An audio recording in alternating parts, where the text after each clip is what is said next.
오늘은 마가복음 29번째 배고픈 인생과 공급자 예수라는 제목으로 말씀을 전하겠습니다. 먼저 그 전에 오늘 우리 찬송 우리 살렘 찬양대 찬양이 너무 좋네요. 감사하고 늘 여러분들이 기도해 주시길 바랍니다. 오늘 이 본문에 이제 오병이어 사건이 나오는데 제가 보니까 오병이어 사건은 뭐 웬만한 신자들은 다 아는 그런 주제인 것 같습니다. 그런 사건이죠. 여기 보면 이제 먹을 것이 제일 많이 나와요. 먹다라는 단어가 제일 많이 나오는데 이게 이제 인생이죠. 여러분 먹을 거 다 좋아하시죠? 네, 저도 좋아합니다. 얼마 전에도 우리 목사님들과 함께 이렇게 식사하면서 이야, 먹을 것이 없으면 무슨 낙으로 사나 그런 얘기를 했습니다만 오늘도 여러분 이제 점심 식사를 꼭 하시기를 축원합니다. 그 이유를 여러분들이 내려가시면 압니다. 좋은 것이 있을 겁니다. 여러분 먹을 것을 사람들이 그렇게 찾는데 그건 욕구고요. 또 행복이라고 볼 수가 있는데 예수님께서 오병이어의 기적을 행하시는데 오병이라는 것은 떡병자예요. 그래서 5개 떡 그리고 이어 물고기 2마리로 몇 명을 먹이십니까? 5,000명 먹이시고 12광주리를 남게 하신다라는 것입니다. 다 아는 내용인데 저는 정말 여러분들에게 한번 묻고 싶어요. 설교 준비하면서 진짜 여러분에게 묻고 싶었습니다. 가족이 있는 분들도 대답을 해보세요. 여러분 예수님이 보리떡 5개와 물고기 2마리로 장정만 5,000명을 먹이시고 12광주리가 남은 이 기적이 믿어지십니까? 진짜입니까? 어떤 분들은 야 이게 말이 되냐 어떻게 떡 5개 하고 물고기 2마리로 5,000명을 먹여 말도 안 돼 이렇게 생각하는 분들이 여러분 가운데 한 몇 명 있을 수 있어요. 표정 관리를 잘 하시길 바랍니다. 사실 자유주의 신학자들도 이 본문을 이상하게 해석을 하더라고요. 어떻게 해석하느냐? 그 당시에 한 2만 명 정도가 모였잖아요. 2만 명의 사람들이 때가 되어 시장하게 되니까 자기가 가져온 도시락에서 떡 하나 그리고 물고기 1마리 그렇게 다 앞으로 가지고 왔다라는 거예요. 그래서 그걸 다 모아가지고 예수님이 나눠줬다. 그래서 5,000명을 먹였다. 이렇게 해석을 하게 되는 것입니다. 참 제가 이런 얘기를 들을 때 마음에 드는 거는 불신도 은사구나. 불신도 믿음이구나. 그런 생각이 듭니다. 아니 공부를 한 사람들이 어떻게 그런 생각을 합니까? 또 과학자들은 이게 말이 안 된다는 이유가 질량 보존의 법칙이 어긋난다라는 거예요. 질량 보존의 법칙 아시지 않습니까? 그러니까 떡 5개를 나눠도 떡 5개지 어떻게 그 떡 5개가 5,000명을 먹일 수 있는 분량으로 늘어나느냐, 물고기가 어떻게 늘어나느냐, 이건 질량 보존의 법칙에 맞지 않다라고 그렇게 해석을 하는 거죠. 여러분 왜 이것이 가능합니까? 제가 한마디로 정리해 드리겠습니다. 주님이시니까 가능하십니다. 왜냐하면 그분은 창조주이시기 때문입니다. 창조주인데 뭘 못합니까? 우리가 먹을 때 여러분 이 세상에 음식이 얼마나 많아요. 그 수많은 음식을 보면서 여러분들은 놀라지 않습니까? 이번 주에도 우리 집에서 함께 식사할 때 그런 얘기를 했어요. 이야 여보 이렇게 많은 음식을 하나님이 준비하셨네. 이렇게 많은 음식을 하나님이 다 우리에게 주셨네. 아니 그런 분이 뭘 못합니까?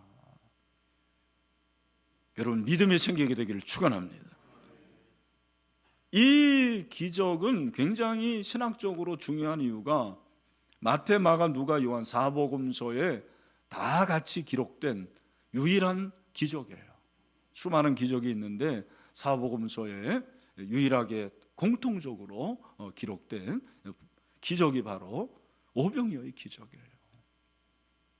어떤 의미가 있겠느냐, 그런 질문을 해보면서 저는 오늘 설교의 전개를 제목으로 좀 이렇게 따라서 해보려고 해요. 오늘 설교 제목이 무엇입니까? 배고픈 인생과 공급자 예수. 배고픈 인생. 우리 모두는 배가 고파요.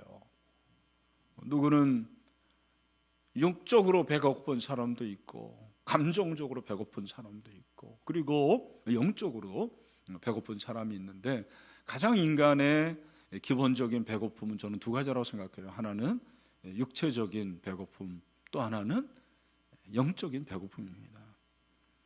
예수님이 제자들을 전도 보내고 돌아와서 사역 보고 하잖아요. 그게 30절과 31절인데, 한적한 곳에 가서 제자들이 좀 쉬라고 그랬어요. 워낙 사역이 많아가지고 피곤하니까.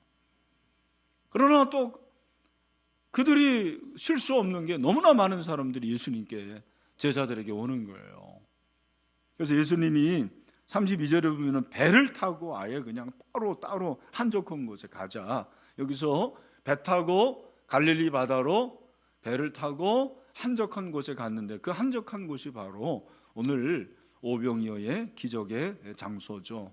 한번 따라합시다. 벳세다. 여기 지도에 나오는데 갈릴리 호수예요. 그리고 요단강이 흐르고, 그리고 사해.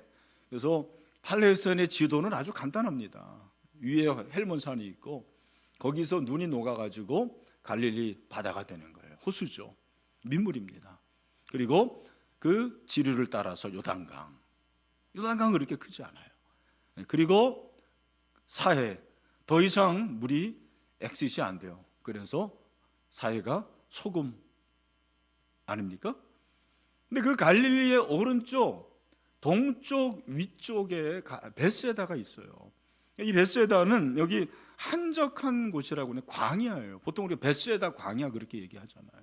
아무것도 없어요. 먹을 것도 없고, 물도 제대로 없고, 풀 한 폭이 나지 않는 그런 곳이라고 생각을 해요. 예수님이 좀 쉬려고 거기 갔는데, 오늘 본문에 보면 33절, 그들이 가는 것을 보고, 예수님과 제자들이 가는 걸 보고 많은 사람들이 도보로 와요. 배 타고 가는 것보다 도보로 가는 게 얼마나 빨리 걸었으면 먼저 벳세다에 와 있는 거예요. 벌써 한 2만 명 정도가 그렇게 예수님을 찾아왔습니다. 여러분, 여기서 말하는 그 한 2만 명의 사람들을 마가는 뭐라고 얘기하냐면 34절에 보면은 큰 무리라고 얘기를 합니다. 큰 무리. 무리는 헬라어로 아주 유명한 말이죠. 어크로스라고 얘기하는데, 이 무리라는 건 백성이 아니죠. 이 무리는 어떤 사람들입니까? 불특정 다수들인데, 이 무리라는 것은 주류가 아니에요. 변방에 있는 사람들입니다. 이 무리는 사회적 약자들입니다. 아웃사이더들입니다. 요즘에 언더독이라는 말 하더라고요. 지난번 월드컵 때 우리나라를 언더독이라고 그러는데, 그 언더독이 뭐예요? 약체잖아요, 약체. 그러니까 이 사람들은 주류가 될 수 없었고, 그리고 이 사람들은 명예나 권력이 없었어요. 민초 같은 사람들이었고, 정말 뭐 하나 내세울 것이 없는 그런 사람들이 예수님을 따랐단 말이에요. 당연히 가난했겠죠. 가난했습니다. 가진 것이 없었어요. 오늘날에도 여러분, 우리 주변에도 이런 사람들이 있습니다. 물론 워낙 우리가 잘 먹기 때문에 우리 주변에 그런 분들을 찾기가 어려운데, 제가 신학교 다닐 때만 하더라도 89년, 90년, 91년이었는데, 그때 저희 동료 전사님들 중에서 실제로 밥을 굶는 분들이 꽤 있었습니다. 이런 분들은 점심시간에 식당에 오질 못하고 산에 올라가요. 그래서 기도합니다. 물을 마시고 물로 배를 채우고 산에 가서 기도해요. 그리고 저녁에 밥을 못 먹으면 라면으로 허기를 채우는 그런 전사님들이 있었어요. 요즘엔 그런 분들이 없다고 그러더라고요. 학교에서 다 알아서 식권도 나눠주고 많이 달라졌어요. 그러나 우리 교회에도 교통비가 없어서 도보로 걸어오는 그런 분들도 있었어요. 그리고 정말 쌀이 없는 분들도 있고 먹을 것이 없는, 쓸 것이 없는 그런 분들이 왜 없겠습니까? 전 세계에도 수많은 분들이 지금 굶주리고 있습니다. 이것이 바로 인생입니다. 뿐만 아니라 여러분, 이 세상에는 영혼의 배고픔을 호소하는 분들도 꽤 많이 있습니다. 오늘 이 본문에 이 민초 같은 사람들이, 무리들이 육체적으로만 배고팠던 것이 아니고 영혼에 배고픔이 있었어요. 어떻게 알 수 있느냐? 34절을 보면 예수님이 큰 무리를 보셨고 목자 없는 양 같음으로 인하여서 불쌍히 여겼다라는 것이 마가복음에 이미 몇 번 나왔어요. 스프링크나조마이. 그래서 이 단어는 무엇입니까? 그 뜻이 창자가 끊어지는 거예요. 애간장이 녹는다는 그런 표현이잖아요. 예수님이 그 무리를 볼 때 변방의 사람들, 민초 같은 사람들, 아웃사이더를, 그들을 볼 때 가슴이 저며지고 창자가 끊어진 것 같은 그런 아픔을 느꼈다는 거죠. 왜? 그들이 배고파서라도 그런 이유도 있지만 여기 그 이유를 마가는 아예 제시를 하고 있습니다. 그것이 무엇이냐면 목자 없는 양 같음으로 인해서 불쌍히 여겼다라는 거예요. 무엇입니까? 영적으로 이들이 헤매고 있는 거예요. 이것은 영혼의 궁핍을 말하는 것입니다. 영혼의 기갈이죠. 배가 고팠어요. 그래서 예수님을 찾아온 것입니다. 모든 인생은 영혼의 기갈이 있습니다. 하나님께서 우리를 창조하실 때 하나님을 찾게 돼 있어요. 그리고 저와 여러분은 하나님의 형상으로 지음받았기 때문에 하나님이 아니고서는 만족할 수 없는 그 어떤 부분이 있단 말이에요. 여러분 중에서는 새 가족도 있을 텐데 그 새 가족이 예배 오는 것이 물론 뭐 여러 가지 이유가 있습니다만 다른 거 아닙니다. 우리 태신자들 그리고 새 가족들은 예수님 아니면은 만족할 수 없는 어떤 부분이 있어요. 그 만족을 위해서 주님 전에 오는 거죠. 우리 신일교회 모든 성도들은 이 영적인 이 궁핍이 하나님의 은혜로 주님으로 인해서 채워지는 은혜가 있게 되기를 주님의 이름으로 축원합니다. 그래서 하나님을 찾아야 돼. 우리가 끝까지 끊임없이 주님을 찾아야 돼요. 시편 기자는 시편 42편 1절에서 뭐라고 얘기합니까? 다 같이 시작.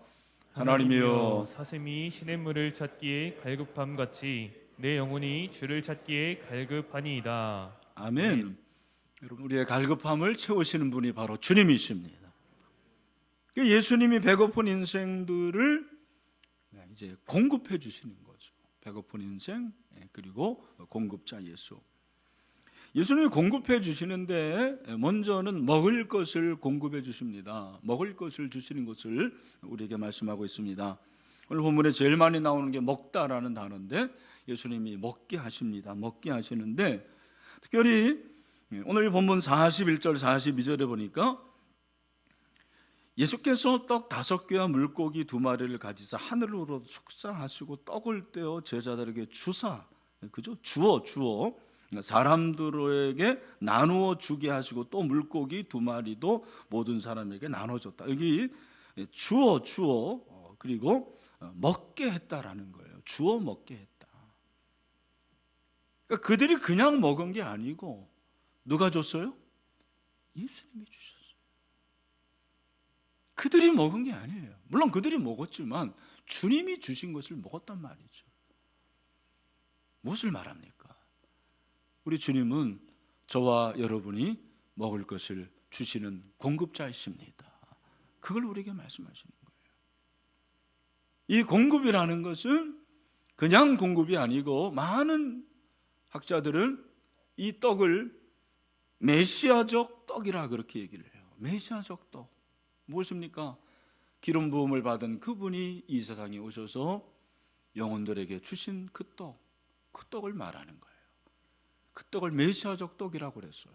이 떡을 공급해 주시고 그 떡을 먹게 되었다고 마가는 우리에게 말씀을 하고 있습니다. 오늘 사랑하는 성도 여러분, 여러분 가운데서는 정말 물질의 결핍, 또 여러 가지 돈의 문제, 그리고 부채의 문제, 이런 걸로 인해서 힘들어하고 있는 분들이 분명히 있을 것입니다. 근데 여러분 꼭 기억하십시오. 우리 주님이 모든 것들을 공급해 주십니다. 지금까지도 그랬고 현재도 그랬고 앞으로도 그럴 거예요. 우리 하나님은 공급자가 되십니다. 여러분 성경 읽기 하고 있으시죠? 출애굽기를 제가 지난주에 읽었는데 16장 정도 되면 출애굽해서 광야 생활을 시작하는데, 제가 보니까 이스라엘 백성들이 출애굽해서 하나님의 그 구원의 은혜를 기억하는 그 효력이 딱 한 달 반 가더라고요. 약효가 한 달 반 가요. 출애굽기 16장 1절에 보면 이스라엘 자손의 온 회중이 엘림에서 떠나 엘림과 시내산 사이에 있는 신광야에 이르니 애굽에서 나온 후 둘째 달 15일, 첫째 달을 이제 유월절로 인해서 그들이 나온 곳으로 그렇게 잡는데, 둘째 달 15일이니까 뭐예요? 45일 지난 거예요. 한 달 반 지났는데 약효가 떨어져요 이제는. 그래서 그들의 입에서 뭐가 나옵니까? 원망이 나와요. 감사 대신에 원망이 나와요. 왜? 우리가 애굽에 있었을 때는 그래도 수박도 먹고 부추도 먹고 고기도 먹었는데 이 광야에는 아무것도 없다라는 거예요. 원망이 흘러나옵니다. 이제 하나님께서 그 얘기를 들으십니다. 들으시고 뭐라고 하십니까? 12절, 내가 이스라엘 자손의 원망함을 들었노라. 그들에게 말하여 이르기를 너희가 해질 때는 고기를 먹고 아침에는 떡으로 배부르니 내가 여호와 너희 하나님인 줄 알리라 하라 하시니라. 아멘. 여러분이 하시는 대로 하나님께서 아침에는 뭘 내려주시는 거예요? 만나 떡이에요. 그렇죠? 그리고 저녁에는 뭘? 메추라기. 근데 이 메추라기를 하루 거만 가져가야지 이틀 거 가져가면 다 썩어버립니다. 그러니까 왜냐하면 하나님이 매일 내려주시는데 욕심을 부리는 사람들이 항상 있어요. 그죠? 여러분들 중에서 욕심내는 사람 있잖아요. 욕심을 내요. 근데 문제는 안식일에는 하나님이 그거를 가져오라고 그러질 않아요. 안식일은 쉬니까. 그 안식일은 어떻게 하십니까?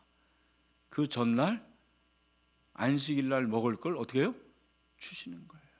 근데 신기하게 평일에는 메추라기를 욕심내가지고 많이 가져오면 썩어버리는데 안식일날 용 메추라기는 가져와도 썩질 않는 거예요. 할렐루야.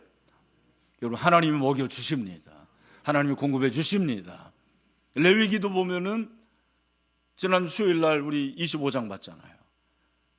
그러니까 희년이 50년째 되는 해 쉬는 해인데 그 전해가 안식년 49년이니까 77이 49, 7년째마다 안식년인데 안식년 때는 아무것도 하지 말라는 거잖아요. 그러면 어떻게 먹고 삽니까? 그런데 하나님께서 다 주시고, 신기한 것은 49년째도 쉬어야 되고 50년째도 쉬어야 되고 50년째 되는 해에도 씨를 못 뿌리니까 51년째도 3년 동안 쉬어야 되는데 뭘 먹어야 됩니까?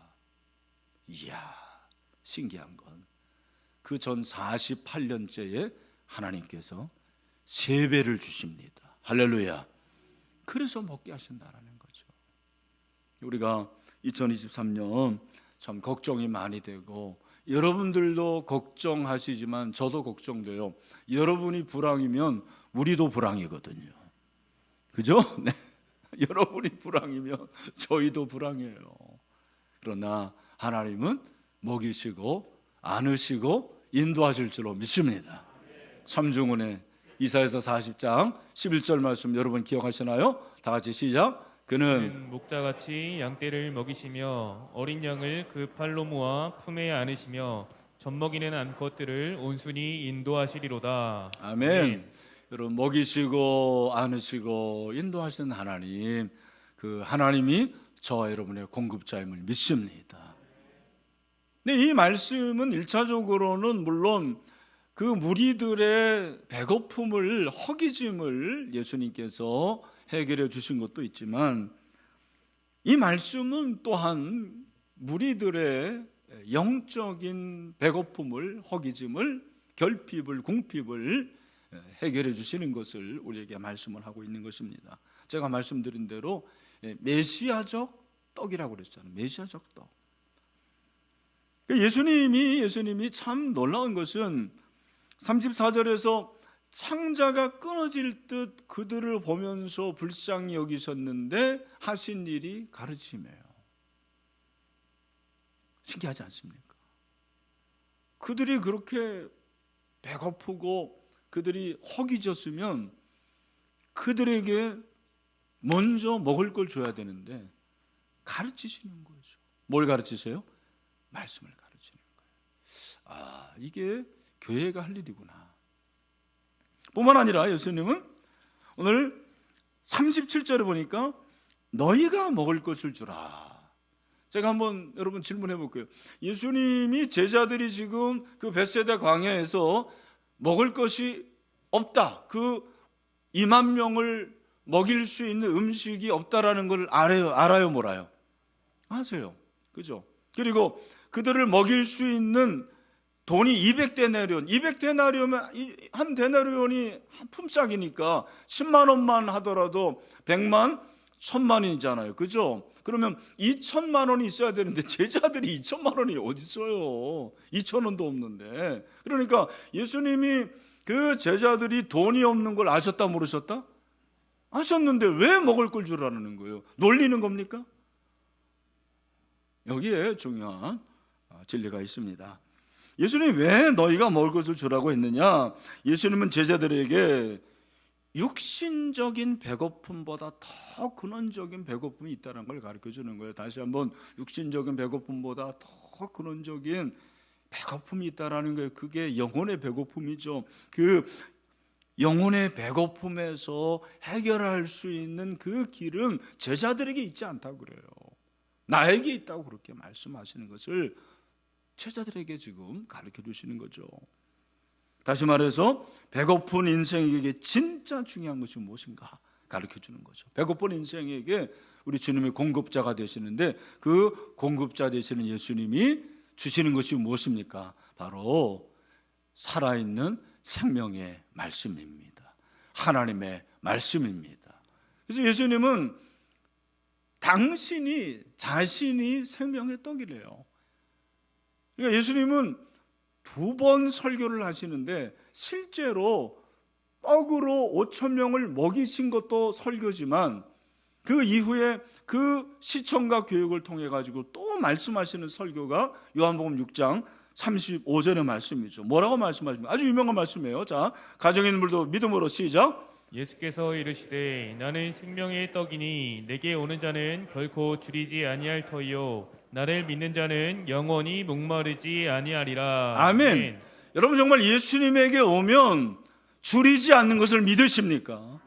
목마르지 않는 걸 믿으십니까? 오늘 이 은혜가 있게 되길 축원합니다. 이 예배가 그런 예배가 돼야 돼요. 여러분이 신일교회를 통해서 어떤 것보다도 여러분의 영혼이 만족함을 얻게 되기를 축원합니다. 풍성한 은혜를 경험하시기를 축원합니다. 오늘 이 시대는 정말 여러분 어떻습니까?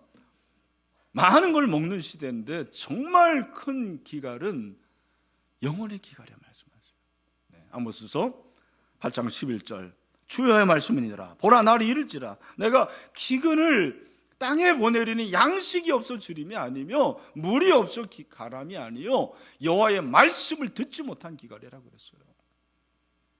여러분이 먹지 못해서 이 자리에 있는 게 아니잖아요.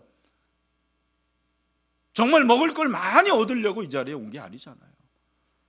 주님이 주시는 말씀, 생명의 말씀을 가지고 여러분이 만족함을 누리고 그 가운데서 하늘나라의 기쁨을 경험할 수 있게 되기를 주님의 이름으로 축원합니다. 그래서 오늘 우리 교회가 제자 훈련하고 말씀을 가르치는 훈련, 그런 교회라는 게 너무 감사해요. 지난주에도 우리 오리엔테이션, 제자훈련 오리엔테이션인데 24명의 형제자매들이 지원을 했는데 정말 제가 목회를 하면 할수록 제자훈련 받겠다고 하는 분들 보면은 감사하기도 하고 참 신기하기도 합니다. 사서 고생하는구나. 네. 앞길이 훤합니다. 근데 여러분, 영광스러운 십자가의 길입니다. 최고의 은혜를 누릴 수 있는 기간이에요. 우리 기도의 동역자들 기도해 주시길 바랍니다. 우리 교회가 제자훈련으로 말씀을 먹이고 어떤 다른 것보다도 이걸 한다는 것이 얼마나 큰 은혜인지 모르겠어요. 하나님의 말씀을 먹여주시고 영혼을 만족해 하시는 주님의 은혜가 넘치는 거죠. 그럴 때 우리는 승리할 수가 있습니다. 새롭게 될 수가 있습니다.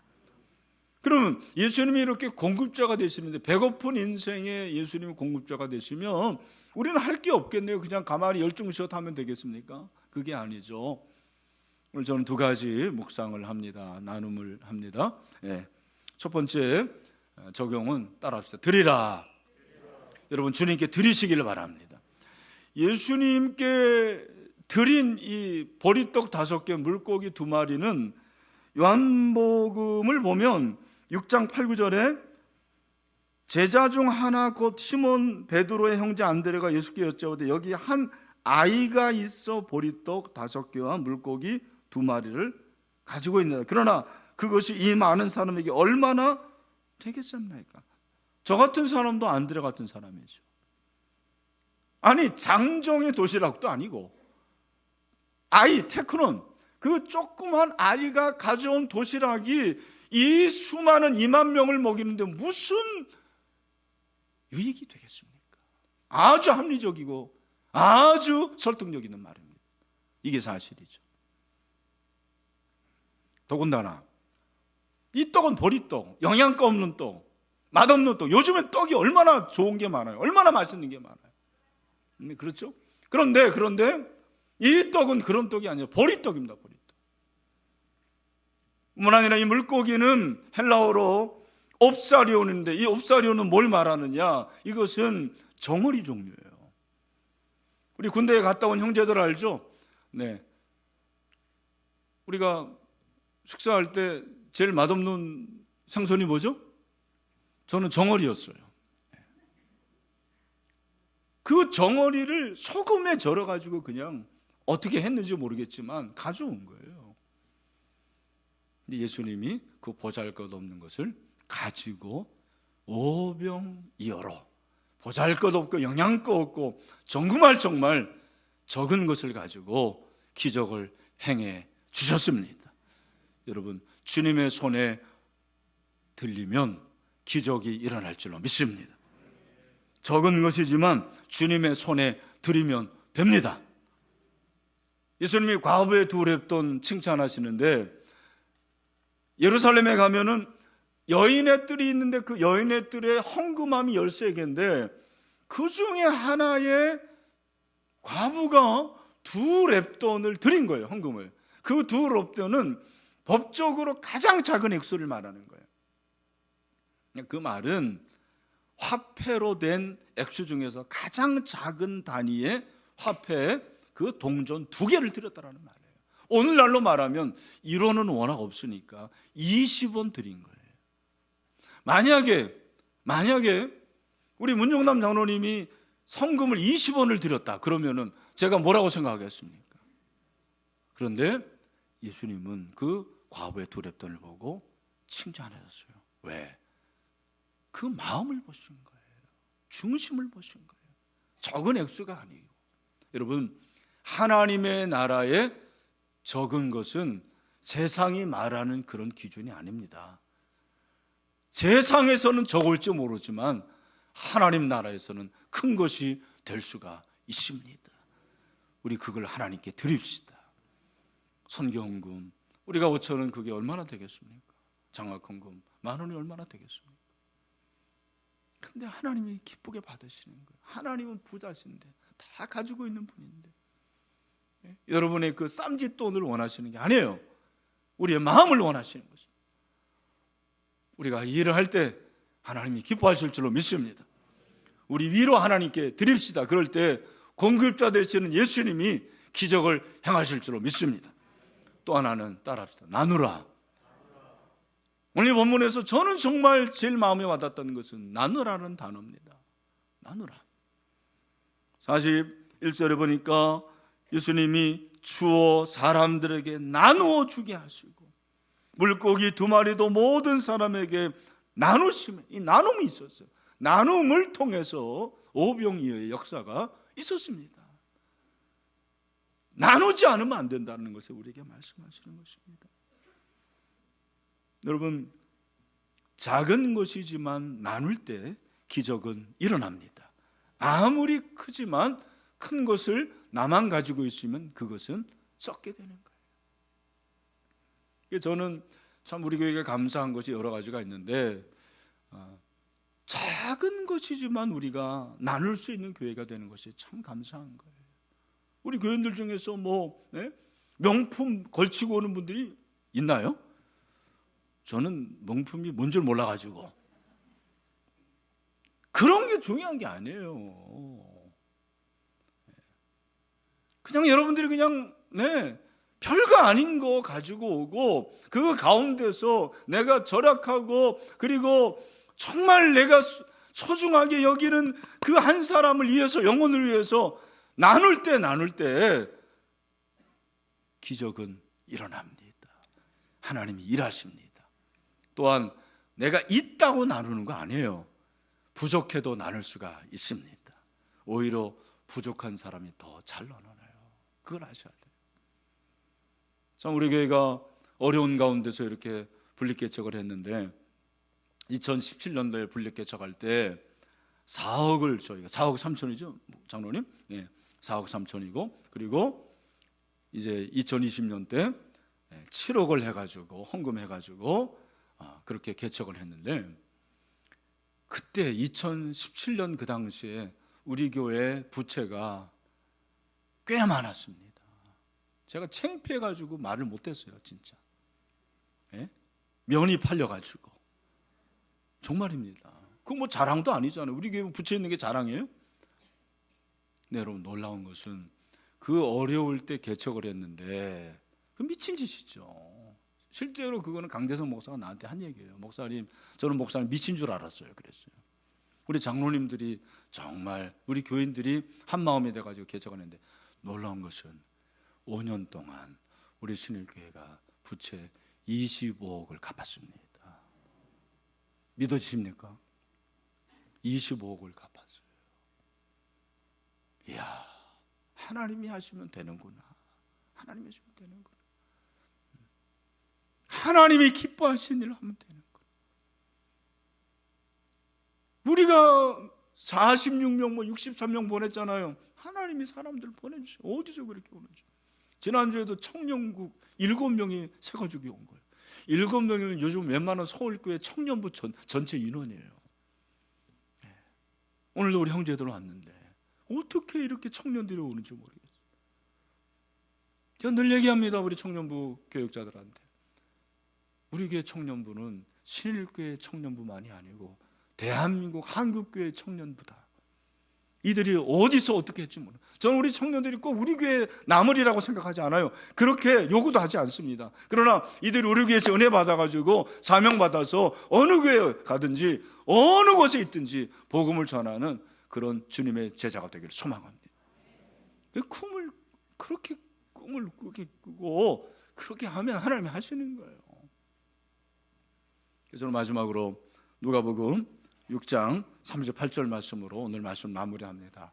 우리 다 같이 한번 믿음으로 시작. 주라, 그리하면 너에게 줄 것이니 곧 후이되어 누르고 흔들어 넘치도록 하여 너희에게 안겨주리라. 너희가 헤아리는 그 헤아림으로 너희도 헤아림을 도로 받을 것이니라. 아멘. 우리가 헤아리는 그 헤아림으로 나도 헤아림 받는 거예요. 나눌 때 우리도 나눔의 은혜를 받는 거예요. 그래서 우리 사랑하시는 이렇게 모든 성도들이 이 어려운 때에도 하나님께 드리고 나눔으로 오병이어를 경험할 수 있게 되기를, 그런 간증이 충만하게 되기를 주님의 이름으로 축원합니다.